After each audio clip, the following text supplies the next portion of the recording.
अस्सलाम वालेकुम। तो आज हम चैप्टर नंबर 7 जो है फिजिक्स का सर्कुलर मोशन एंड ग्रेविटेशन उसके न्यूमेरिकल्स आज सॉल्व करेंगे। ठीक है, तो इसका जो फर्स्ट न्यूमेरिकल है हमारे पास वो है at what speed must an object travel in a circle of radius 2 metres to experience a centripetal acceleration of 9.8 metre per second square. बड़ा ही सिंपल सा क्वेश्चन है। ठीक है, इसे यहाँ सॉल्व करते हैं हम।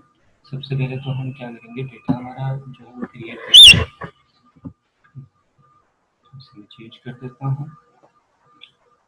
हमारा न्यूमेरिकल नंबर 7.1 है यहाँ। ठीक है, इसमें हमारे पास सबसे पहले तो एक्सेलरेशन जो गिवन है वो सेंट्रीपिटल एक्सेलरेशन है which is 9.8 metre per second square. Centripetal acceleration हमें बेसिकली कब दी जाती है, जब हमारे पास एक्सेलरेशन जो हो वो इन अ सर्कुलर वे में हो।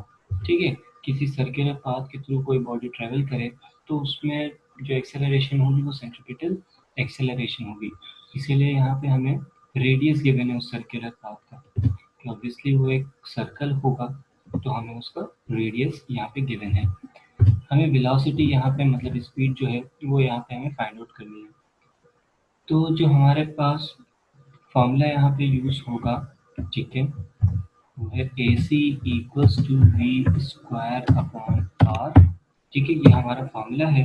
फॉर्मूले में जब हम वैल्यूज पुट करेंगे तो 9.8 equals to v square divided by r जो कि हमारे पास 2 है। 2 नीचे डिवाइड हो रहा है, वहाँ जाएगा तो 9.8 के साथ मल्टीप्लाई कर लेंगे इसे। तो ये आ गया 9.8 into 2 equals to v square से 9.8 इंटू 2 हम करके देखें तो हमारे पास आता है आंसर 18.4।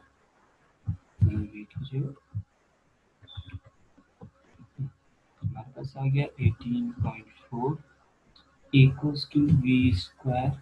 हमें सिर्फ वेलोसिटी की वैल्यू चाहिए, हमें स्क्वायर नहीं चाहिए, तो हम क्या लिखेंगे, बाय अप्लाइंग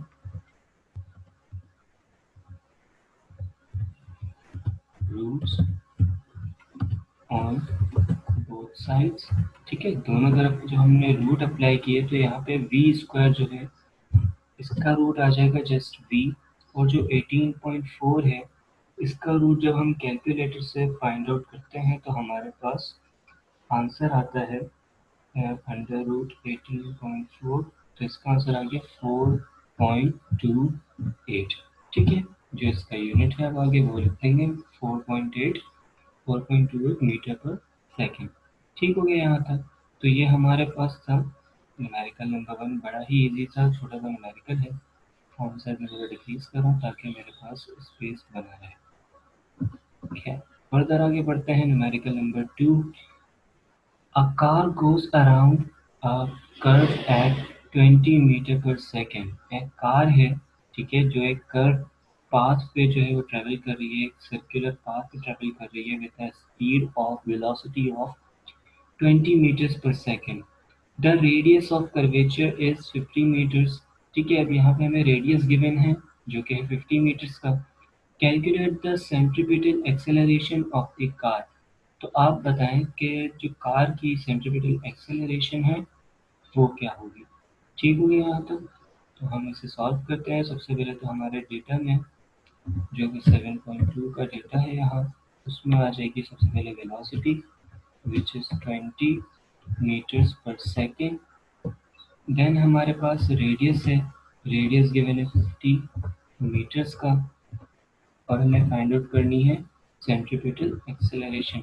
सिमिलर जो हमने ऊपर फॉर्मूला यहाँ पे अप्लाई किया था, ठीक है, a c equals to v square upon r, similar वही फॉर्मूला अप्लाई होगा यहाँ भी। A c equals to v square upon are.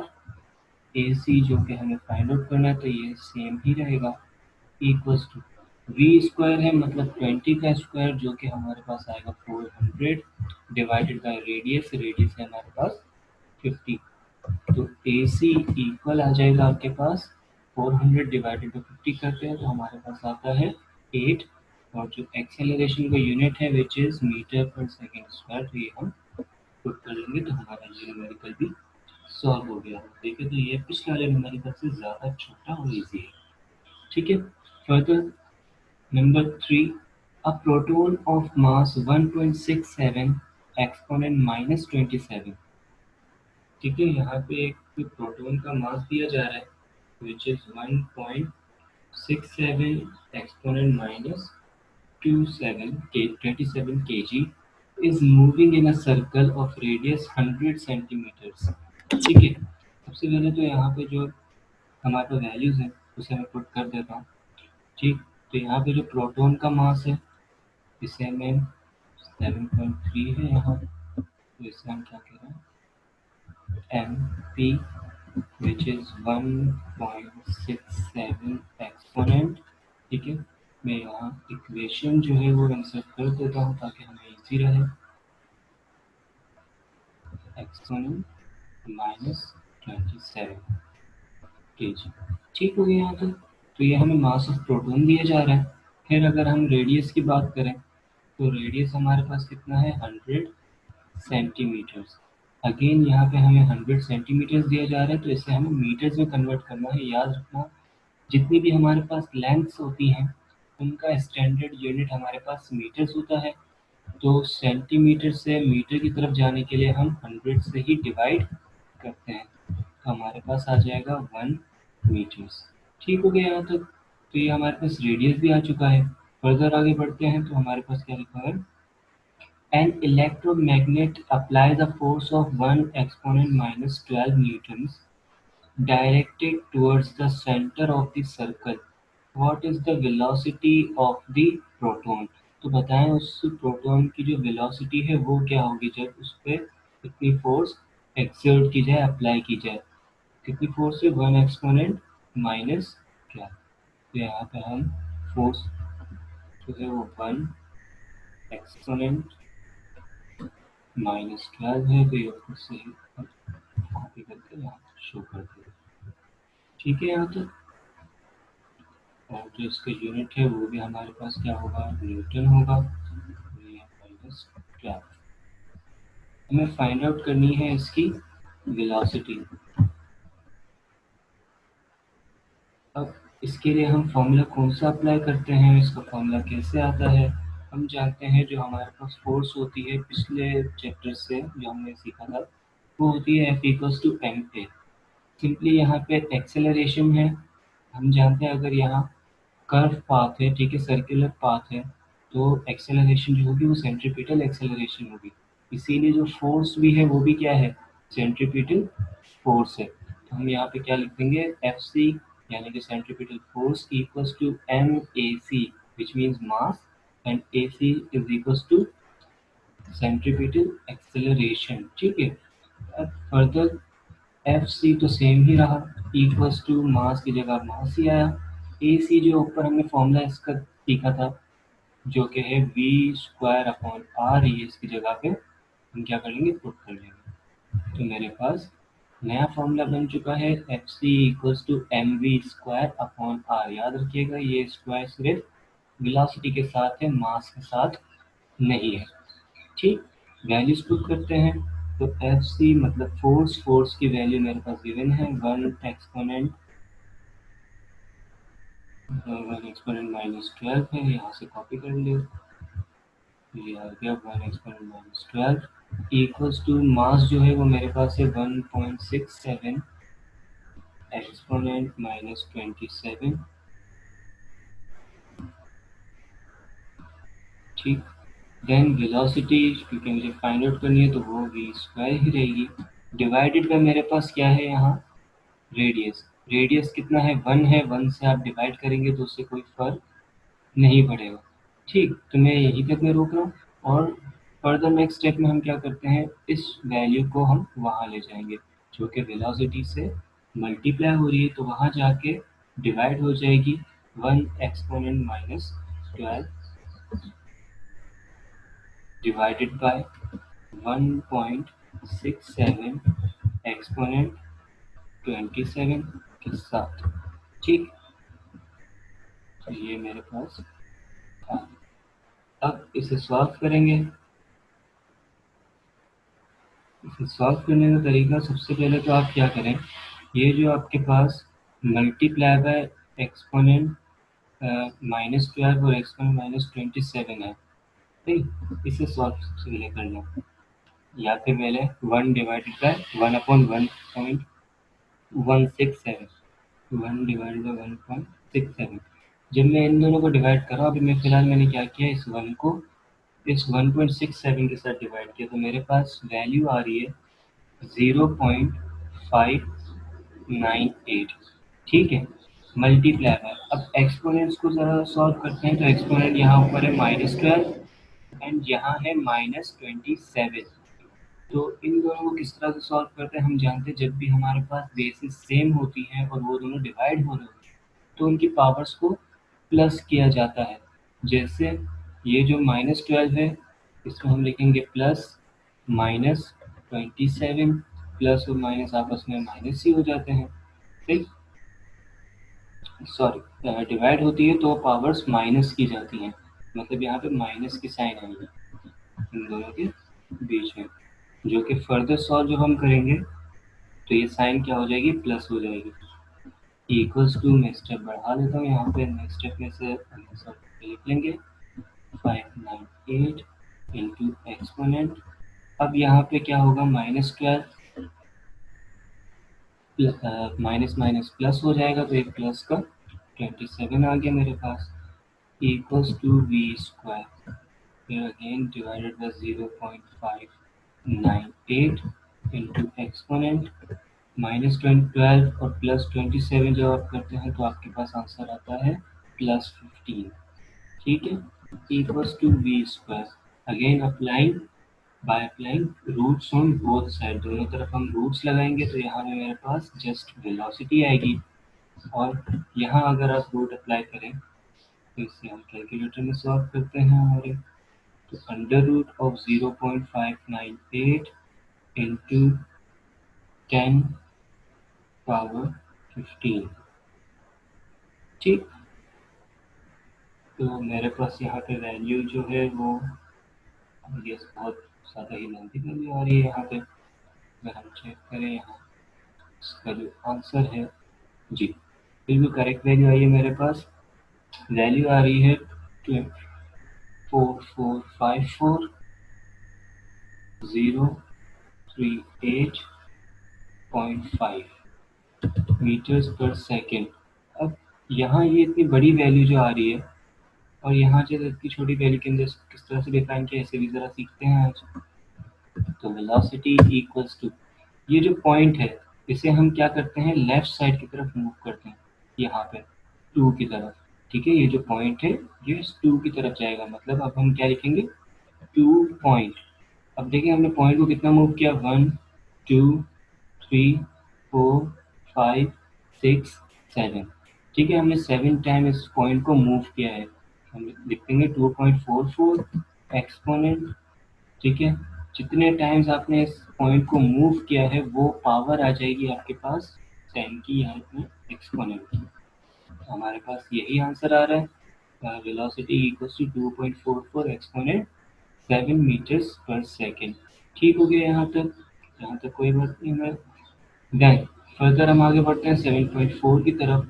A string 2 meters long is used to well a 200 gram stone। एक string है, ठीक है, जो कि 2 मीटर्स लॉन्ग है, ठीक है, वो यूज किया जा रहा है एक 200 ग्राम स्टोन को वेल्ड करने के लिए, ठीक है, उस पर मूव करने के लिए। In horizontal circle at a speed of 2 meters per second, the speed of 2 meters per second, find tension in string। ठीक, तो इस न्यूमेरिकल को हम जरा डायग्राम के थ्रू भी समझ के देखते हैं कि कहना क्या चाह रहा है। तो मैं यहाँ पे डायग्राम ड्रॉ कर लेता हूँ।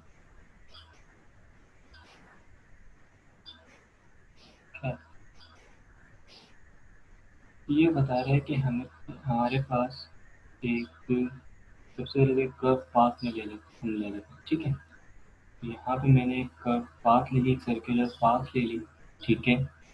इस सर्कुलर पाथ में यहाँ पे फॉर एग्जांपल एक स्टोन है, ठीक, ये एक मेरे पास क्या आ गया, एक स्टोन आ गया। ये जो स्टोन है ये एक स्ट्रिंग से बंधा हुआ है, जो जो कि कहाँ है, बिल्कुल सेंटर में है। ठीक है, 2 मीटर्स लॉन्ग स्ट्रिंग है। ठीक है, जिसने इस पत्थर को बांधा हुआ है अपने से। अब क्या होगा कि हम जब इस स्ट्रिंग की मदद से इस स्टोन को सर्कुलर पाथ में घुमाएंगे, ठीक है, सर्कुलर पाथ में क्या होगा, ये स्टोन घूमेगा। कितनी स्पीड के साथ, यहाँ पे स्पीड बताई जा रही है 2 मीटर्स पर सेकंड की स्पीड के साथ। तो बताएं, ये जो स्ट्रिंग है ये इस स्टोन पे कितनी फोर्स अप्लाई कर रहा है, मतलब इस स्ट्रिंग के अंदर कितनी फोर्स होगी। ठीक है, ऑब्वियसली जब अगर हम यहाँ से इस स्ट्रिंग को छोड़ दें इन मोशन, जब ये घूम रहा हो और इस स्ट्रिंग को हम छोड़ दें तो ये कहीं ना कहीं निकल आएगा। जैसे फॉर एग्जांपल हमने इस पॉइंट पे इसको छोड़ दिया तो ये इस डायरेक्शन में बाहर आ जाएगा, आउट चला जाएगा, ये इस तरफ पास है। ऐसा ही होगा। तो कोई ना कोई फोर्स तो होगी ना जो इसे अपनी तरफ ग्रिप करके रखी हुई है, जो इसे छोड़ नहीं रही। तो वही फोर्स हमारे पास स्ट्रिंग की फोर्स कहलाती है, टेंशन इन स्ट्रिंग कहलाती है। ठीक हो गया यहाँ तक। तो यहाँ देखते हैं इसे भी 7.4 है आपके पास। ठीक है, जिसमें हमारे पास क्या चीज़ गिवन है, सबसे पहले तो वेलोसिटी जो कि है 2 मीटर्स पर सेकेंड। फिर हमारे पास लेंथ गिवन है, लेंथ है 2 मीटर्स की।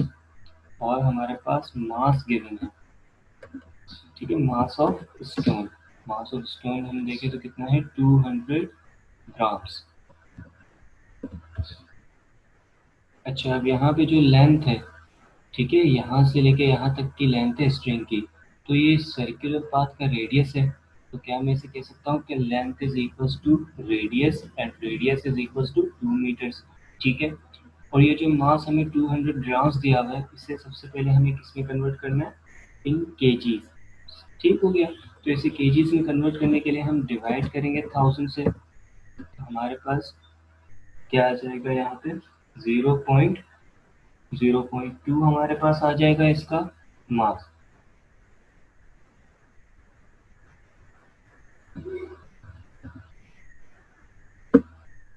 केजी से फिर हमारे पास टेंशन इन स्ट्रिंग। ठीक है, इस टेंशन इन स्ट्रिंग को मैं कह सकता हूँ कि ये मेरे पास फोर्स है, सेंट्रीपिटल फोर्स, जो कि मुझे क्या करनी है, फाइंड करनी है। तो अगेन सेम फॉर्मूला जो हम पहले यूज कर रहे थे, which is F C equals to m v square divided by r. Formula से पुट करेंगे तो हमारे पास वैल्यूज आ जाएंगी। तो मास की जगह आप पुट करेंगे 0.2, वेलोसिटी जो कि है 2 मीटर पर सेकेंड, और 2 का स्क्वायर, क्योंकि वेलोसिटी के ऊपर स्क्वायर लगा हुआ है, 2 का स्क्वायर आ जाएगा 4, डिवाइडेड बाय रेडियस हमारे पास 2। सो एफ सी इक्वल्स टू 0.2, 4/2 हमारे पास 2 आएगा। ये 0.2 और 2 आपस में मल्टीप्लाई हो जाएंगे, तो F C equals to 0.4 newton. ठीक हो गया यहाँ तक। ये हमारे पास टेंशन इन स्ट्रिंग आ गई। Then 7.5, compute the gravitational force of attraction between two boys of masses 50 kg and 40 kg। ठीक है, दो बॉयज हैं जिनके मासेस हमें गिवन है 50 and 40 kgs respectively, apart from each other. ये दोनों एक दूसरे से क्या है, अपार्ट फ्रॉम ईच अदर। यहाँ पे एक हमारे पास एक मिस्टेक है। ठीक, वो मिस्टेक क्या है, क्या यहाँ क्वेश्चन हमें कंप्लीट नहीं दिया जा रहा से, तो उस क्वेश्चन को हम कंप्लीट लिख लेंगे। हमारे पास जो क्वेश्चन होता है, apart from each other by 1 metres. ठीक, ये कंप्लीट क्वेश्चन है, बुक में ये मिस्टेक है, इसीलिए जो आपके टीचर्स हैं वो भी आपसे कहते होंगे कि यहाँ पे आप जो रेडियस लेंगे वो 1 मीटर्स लेंगे। क्यों, क्योंकि यहाँ पे कोई वैल्यू नहीं गिवन, ये मिस्टेक बाय मिस्टेक हुआ है। सो यहाँ पे हम 7.5 का सॉल्यूशन लिख लेते हैं। हमें रेडियस गिवन है, यहाँ पे रेडियस हमें गिवन है 1 मीटर्स का। हमें मासेस गिवन है m1 इक्वल्स टू, m1 कितना दिया जा रहा था मेरे पास, 50 kg, और m2 is equals to 40 kg। ठीक हो गया यहाँ तक। ये मेरे पास तीन वैल्यूज गिवन है और मुझे क्या फाइंड आउट करना है यहाँ पे, फोर्स। तो ये किस फॉर्मूला के साथ ये सॉल्व होगा, ये सॉल्व होगा by the Newton's law of gravitation which says F यानी कि force is equals to G m1 m2 upon r square. सही है। मैं यहाँ पे इक्वेशन वगैरह यूज करके इन वैल्यूज को नहीं लिख रहा, मैंने डायरेक्ट वैल्यूज को इसमें हमें शो कर दिया है ताकि हम थोड़ा स्पीड में हमारे क्वेश्चन सॉल्व करें। कैपिटल जी की वैल्यू की अगर हम बात करें तो उसकी वैल्यू होती है 6.67 एक्सपोनेंट 11। सही है।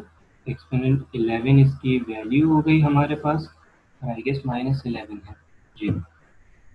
देन मास 1 जो है वो हमारे पास 50 है एंड मास 2 जो है वो हमारे पास है 40।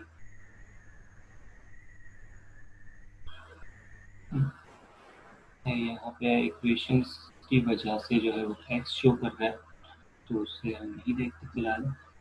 फिर रेडियस जो है वो हमारे पास 1 है, 1 का स्क्वायर ऑब्वियसली हमारे पास 1 ही आएगा। ठीक है, इस 1 को अगर हम लिखें ना लिखें कोई इशू नहीं है इस चीज़ का। फर्दर आगे बढ़ते हैं तो फोर्स इक्वल्स टू, इन तीन वैल्यूज को हम सबसे पहले मल्टीप्लाई करेंगे जो कि 6.67 multiply by 50 multiply by 40। Calculator से हम निकाल लेंगे। ठीक है, तो 6.67 मल्टीप्लाई बाय 50 मल्टीप्लाई बाय 40, तो ये आ गया मेरे पास 13340 एक्सपोनेंट -11। ठीक है। अब अगर हम बुक में पीछे आंसर देखेंगे तो हमारे पास यहाँ पे वैल्यू डिफरेंट होगी। ठीक है, मतलब पॉइंट्स वगैरह के रिस्पेक्ट से ये है कि हमारी वैल्यू, लेकिन हमारे पास थोड़ी डिफरेंट वैल्यू आ रही है। तो इसे सही करने के लिए बिल्कुल वही जो हमने सेम ऊपर यहाँ पे किया था, ठीक है, यहाँ जो हमने मेथड किया था बिल्कुल सेम यही मेथड हम अगेन यहाँ पे अप्लाई करेंगे। कैसे अप्लाई होगा, एफ इक्वल्स टू, अगर हम यहाँ पे कहें कि हमारे पास पॉइंट कहाँ पर है तो पॉइंट हमारे पास यहाँ आफ्टर 0 है। तो जब मैं इस पॉइंट को मूव करूँगा, फॉर एग्जाम्पल अगर मैं 1 और 3 के बीच में मूव करता हूँ तो ये हो जाएगा 1.3340। चाहे तो जस्ट दो वैल्यूज आप लिखे कोई इशू नहीं है, इनटू एक्सपोनेंट। अब बात आती है कि आप एक्सपोनेंट के साथ क्या करेंगे। तो याद रखना यहाँ पे एक्सपोनेंट की वैल्यू थी -11। हमने पॉइंट को किस तरह मूव किया, 1 2 3 4 5। ठीक है, 5 वैल्यूज हमने मूव किया है पॉइंट को। तो यहाँ से -11 में हम क्या कर लेंगे, 5 को ऐड कर लेंगे, +5 कर लेंगे, तो -11 +5 विच इज -6। हमारे पास यहाँ पे वैल्यू आ जाएगी -6 न्यूटन। क्लियर हो गया यहाँ तक। बुक में यहाँ पे 13.34 है इसीलिए -7 आ रहा होगा या 7 आ रहा है आई गेस। तो आगे बढ़ते हैं हम हमारे नेक्स्ट क्वेश्चन की तरफ। 7.5 का ये 7.6 की तरफ आते हैं। Compute the force of gravitation between the small and large spheres of Cavendish balances if mass 1 equals to 1 gram and mass 2 equals to 300 grams and radius equals to 5 centimetre. बिल्कुल similar question है ये। ठीक, यहाँ पे भी हमें force find out करनी है। फोर्स क्या होगी, हमें मास 1 यहाँ पे गिवन है 1 ग्राम्स। ठीक है, इस 1 ग्राम को सबसे पहले हम क्या कर लेंगे, कन्वर्ट कर लेंगे, तो 1 डिवाइडेड बाय 1000। 1 डिवाइडेड बाय 1000 हमने किया तो हमारे पास आ गया 0.001 kg। देन मास 2 की अगर हम बात करें तो मास 2 हमारे पास आई गेस 100 ग्राम्स है और 300 ग्राम्स। ठीक, इसे भी कन्वर्ट कर लेते हैं, 300 डिवाइडेड बाय 1000, तो ये आ गया मेरे पास 0.3 kg। फिर रेडियस हमें गिवन है, रेडियस आई गेस 1 मीटर का 5 सेंटीमीटर है। तो इस 5 सेंटीमीटर को भी हमें किस में कन्वर्ट करना है, इन मीटर्स। 5 डिवाइडेड बाय 100 होगा। ठीक, 5 को जब हम 100 से डिवाइड करते हैं तो हमारे पास आता है 0.05 मीटर्स। तो यहाँ पे हमारे पास वैल्यूज आ चुकी हैं सारी। वैल्यूज को जस्ट पुट करेंगे, फॉर्मूला यहीं से कॉपी कर लेते हैं।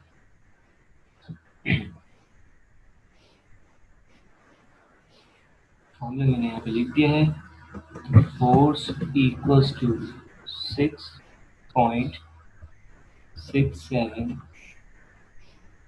एक्सपोनेंट -11 है। ठीक,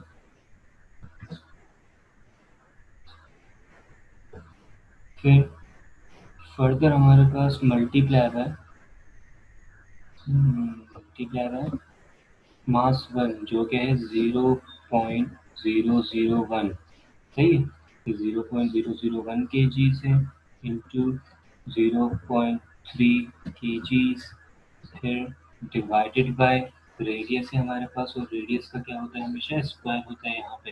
तो 0.05 का स्क्वायर निकालेंगे तो 0.05 का स्क्वायर जो आएगा हमारे पास वो आ रहा है 0.0025। ठीक है, फर्दर इसे सॉल्व करते हैं तो ये 6.67 और ये वैल्यू, सबसे पहले इन तीन वैल्यूज को आप क्या कर लें, मल्टीप्लाई कर लें। कैसे यहाँ पे गलती से कोई चीज़ लिखते हैं तो उसे रिमूव कर लेंगे। तो मैंने क्या किया, 6.67 मल्टीप्लाई बाय 0.001 मल्टीप्लाई बाय 0.3, मेरे पास वैल्यू आ रही है 0.002001। सही है, वैल्यू है दिखने पर फिर भी यहाँ पे 0.002001। ठीक है, मल्टीप्लाई बाय -11 और डिवाइडेड बाय 0.0025। इन दोनों वैल्यूज को सबसे पहले आप क्या कर लें, डिवाइड कर लें इन दोनों वैल्यूज को, फिर जो एक्सपोनेंट -11 है इसे सॉल्व कर लेंगे। तो दिस वैल्यू डिवाइड बाय 0.0025, तो आंसर आ रहा है हमारे पास 0.8004। सही है, और एक्सपोनेंट -11 न्यूटन। अगर आप चेंज करना चाहें इसे तो इसे आप चेंज कर सकते हैं। ठीक है, फर्दर आगे बढ़ते हैं 7.7। Two balls of 40 kg and 20 kg masses attract each other with a force of 3.33 exponent -7 newtons. Find the distance between the masses if the value of g equals to this। ठीक है, हमें g की value यहाँ पे given है, हमें मास 1 और मास 2 भी गिवन है, हमें फोर्स गिवन है, हमें इस बार क्या फाइंड आउट करके बताना है, रेडियस। तो यहाँ पे आ जाते हैं 7.7। अच्छा, एक और चीज़ मैं यहाँ बताना भूल गया, जो हमारे यहाँ आंसर आ रहा है वो इन न्यूटन्स आ रहा है, और यहाँ पे आंसर 2.5 सेंटीमीटर स्क्वायर पर ग्राम स्क्वायर दिया जा रहा है।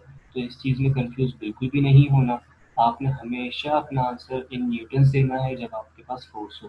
ठीक, तो इसमें बिल्कुल भी कंफ्यूज होने की ज़रूरत नहीं है, ये फोर्स का ही एक और यूनिट है बेसिकली। ठीक है, तो अगेन हम हमारे क्वेश्चन पे करके आते हैं, जहाँ पे मास 1 जो है वो दिया जा रहा है मुझे 40 kg। तो मास 1 मेरे पास कितना है, 40 kg है, और अगर मैं मास 2 की बात करूँ तो वो है 20 kg। देन हमारे पास यहाँ फोर्स गिवन है, force equals to 3.33 exponent -7, 3.33 exponent -7 newtons. ठीक, हमेशा आपने फोर्स को किस में डिफाइन करना है, इन न्यूटन्स में, और जी की वैल्यू जो कि डिफाइन है, तो मैं यहाँ डेटा में जी की वैल्यू नहीं लिखा, मुझे रेडियस फाइंड आउट करना है। यहाँ फॉर्मूला जो है वो पुट करेंगे, फॉर्मूला है हमारे पास F equals to G m1 m2 divided by r square. तो ये फॉर्मूला आ गया हमारे पास, फॉर्मूले में वैल्यूज पुट करें तो 3.33 exponent -7 equals to capital G की जो वैल्यू होती है वो हमारे पास होती है 6.67 एक्सपोनेंट -11 मल्टीप्लाई करेंगे इससे 40 × 20 डिवाइडेड बाय आर स्क्वायर। ठीक है, इन दोनों वैल्यूज को एक दूसरे के साथ शिफ्ट कर लेते हैं इधर ही। तो ये जो आर स्क्वायर है ये यहाँ चला गया, तो ये जो वैल्यू है ये यहाँ आ गई, आर स्क्वायर आ गया यहाँ से हमने आर स्क्वायर वगैरह कर दिया रिमूव। ठीक हो गया यहाँ तक। फर्दर से सॉल्व करते हैं। तो आर स्क्वायर इक्वल्स टू 6.67 को 40 से हमने 20 से मल्टीप्लाई करते हैं। 6.67 इंटू 40 इंटू 20, तो ये आ रहा है आपका 5336 सही है। और डिवाइडेड बाय सॉरी एक्सपोनेंट नहीं हुआ, एक्सपोनेंट को भी साथ में सॉल्व कर रहा हूँ। ये एक्सपोनेंट -7 है और ये एक्सपोनेंट -7। हम जानते हैं जब भी पावर्स बेसिस सेम हो और दोनों डिवाइड हो रहे तो पावर्स को सब्ट्रैक्ट किया जाता है, लेकिन क्योंकि दोनों ही पावर्स आपस में क्या है, नेगेटिव है, तो ये सब्ट्रैक्ट नहीं होगी, बल्कि इनके बीच में साइन जो है वो प्लस की आएगी। कैसे साइन प्लस की आएगी, यहाँ से चेक करते हैं। ये ऊपर था मेरे पास -11, ठीक है, डिवाइड की वजह से साइन आई माइनस की, और ये जो -7 था ये भी माइनस की साइन साथ ही आ गई।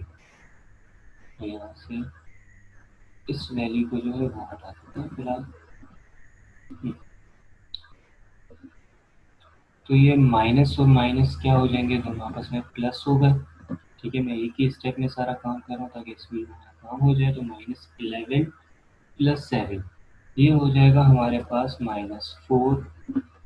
ठीक हो गया, और डिवाइडेड बाय 3.33 सही है। तो आर स्क्वायर इक्वल्स टू 5336 जो है, इसे आप डिवाइड करेंगे किसके साथ, 3.33 के साथ, तो आपके पास वैल्यू आएगी 1.602.4, और एक्सपोनेंट है आपके पास -4। वैल्यू को चेंज करने की बिल्कुल भी नीड नहीं है हमें, बिल्कुल सेम एज इट इज हमने रखना है फिलहाल। अब यहाँ पे आ रहा है हमारे पास रेडियस का स्क्वायर, तो हमें जैसे रेडियस फाइंड आउट करना है तो आप by applying roots on both side, तो r will be equals to, दोनों पे रूट अप्लाई करेंगे, तो अंडर रूट 1.602, यहाँ एक इसमें एक मिस्टेक कर दी है, मैंने यहाँ 1 पॉइंट लिख दिया है, ये 1 पॉइंट नहीं है, ये 1602 है जी। तो 1.1602.4 एक्सपोनेंट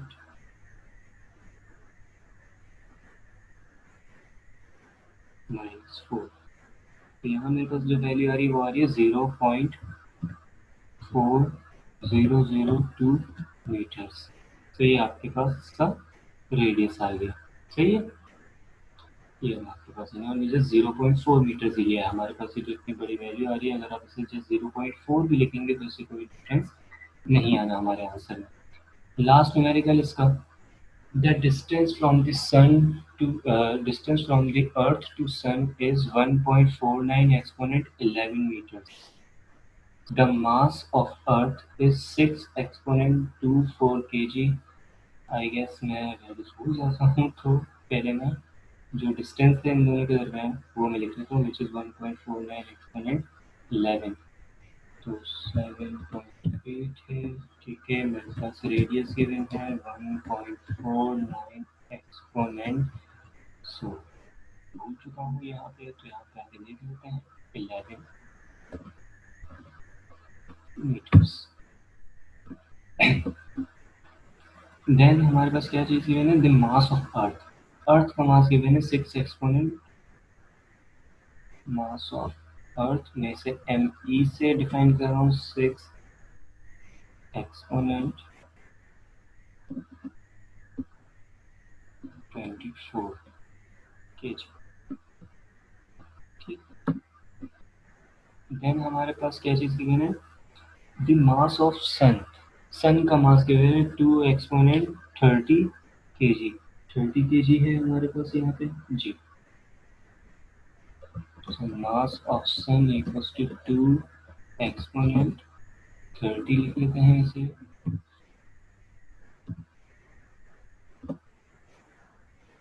हमें फाइंड आउट करना है compute the gravitational force between them. अच्छा, इस वर्ड को देख के अक्सर कंफ्यूज हो जाते हैं। ग्रेविटेशनल फोर्स जो है वो जी ले लेते हैं, भाई ग्रेविटेशनल फोर्स जो है वो फोर्स ही है, और जो जी है वो ग्रेविटेशनल कांस्टेंट है, ठीक है, विच इज 6.67 एक्सपोनेंट माइनस 11। ये वैल्यू आपके पास चेंज नहीं होगी। जो फोर्स है ये यहाँ पे उसकी बात करेंगे, ग्रेविटेशनल फोर्स क्या होगी, ठीक। तो यहाँ पे हमें फोर्स फाइंड आउट करनी है। फॉर्मूला हमारे पास F equals to G m one है, लेकिन हम हमारे पास यहाँ पे एम ई है, तो हम एम ई और एम एस धोनी नहीं, एम एस यानी मास ऑफ सन, और रेडियस के आर स्क्वायर है इसका रेडियस। वैल्यूज पुट करते हैं तो एफ की जगह एफ आया, इक्वल्स टू जी की जगह हम उसकी वैल्यू पुट करेंगे 6.67 exponent minus 11 multiply mass of earth जो है वो 6 मल्टीप्लाई 6 एक्सपोनेंट 24 kgs, और जो मास ऑफ सन है वो है 2 इंटू 30 kg, ठीक है, डिवाइडेड बाय, अच्छा रेडियस है, रेडियस को डायरेक्टली हम स्क्वायर करके ही यहाँ पे लिख लेते हैं। रेडियस हमारे पास गिवन है 1.49, तो मैं इसको डायरेक्ट स्क्वायर निकाल रहा हूँ, 1.49 एक्सपोनेंट 11, तो ये इसका स्क्वायर हमारे पास आ रहा है 2.2201, 2.2201 है, तो मैं जस्ट 2.22 ही लिख रहा हूँ, एक्सपोनेंट 22, सही है। ये मेरे पास यहाँ तक वैल्यू सॉल्व हो गया। अब इस वैल्यू को देख के घबराना बिल्कुल भी नहीं है। सबसे पहले तो क्या करें, जो सिंपल वैल्यूज है एक्सपोनेंट से हटके इनको सॉल्व कर लें। मतलब 6.67 मल्टीप्लाई बाय 6 मल्टीप्लाई बाय 2 और डिवाइडेड बाय 2.22, तो हमारे पास यहाँ आ जाएगा फोर्स इक्वल्स टू, मैंने सबसे पहले क्या किया, 6.67 मल्टीप्लाई बाय 6 मल्टीप्लाई बाय 2 किया, तो मेरे पास आया 80.04। तो इसी को मैं साथ साथ क्या कर देता हूँ, डिवाइड कर देता हूँ विथ 2.22, तो मेरे पास वैल्यू आ रही है 36.05, ठीक है। देन एक्सपोनेंट वाली वैल्यूज को सॉल्व करते हैं, ये दोनों आपस में मल्टीप्लाई हो रहे हैं, 24 और 30, तो ये दोनों वैल्यूज प्लस होंगी, तो हमारे पास यहाँ पे आ जाएगा एक्सपोनेंट की पावर 54। ये 54 है और ये -11 है, दोनों मल्टीप्लाई होते हैं, मतलब बीच में साइन प्लस की, -11 प्लस 54, विच मीन्स यहाँ पे आएगा प्लस का 41, ठीक है। हम यहाँ पे लिख लेते हैं प्लस का 41, then divided by 10 power 22, divide है मतलब यहाँ पे साइन आएगी माइनस की, और देन 22, ठीक है। तो F यानी force is equal to 26.05 into exponent 41 minus 22, जब हम करेंगे तो हमारे पास क्या आ जाएगा 19, ठीक है। तो फोर्स हमारे पास क्या होगी 36.05 एक्सपोनेंट 19 न्यूटन्स, ठीक है। चलिए यहाँ पे हमारे पास 3.6 एक्सपोनेंट 22 न्यूटन्स आ रही है, इस यहाँ पे कोई ना कोई मिस्टेक है हमारी, तो उस मिस्टेक को देखते हैं। ये पॉइंट अगर यहाँ पे गया तो ये तो 20 हो जाएगा, 22 फिर भी ये नहीं होगा। अच्छा, अगर मैंने यहाँ पे 2.2201 मैंने नहीं लिया था, अब ज़रा इसे इस वैल्यू को सॉल्व करके देखें। ना, तो कोई फर्क नहीं पड़ रहा हमारे पास, 54 प्लस 30 विच इज 54, 54 माइनस 11, अच्छा जी, यहाँ पे हमारी मिस्टेक हुई है। यहाँ 41 नहीं आएगा, बल्कि क्या आएगा, 43 आएगा, बिकॉज ये हमारे पास 54 आया था। 54 में से 11 माइनस करेंगे तो हमारे पास 43 आएगा, और 43 माइनस 22, तो ये हो जाएगा हमारे पास 21। अब हमारा आंसर करेक्ट है। ठीक है, बुक में जैसे क्या किया है, इस पॉइंट को यहाँ मूव किया तो यहाँ पे एक नंबर जो है वो बढ़ जाएगा पावर में। ठीक हो गया। ये हमारे न्यूमेरिकल्स थे। 8 न्यूमेरिकल्स आज हमने इसके कंप्लीट कर लिए। चलो नेक्स्ट क्लास में जो इसका चैप्टर नंबर 8 है वो हम ट्राई करेंगे।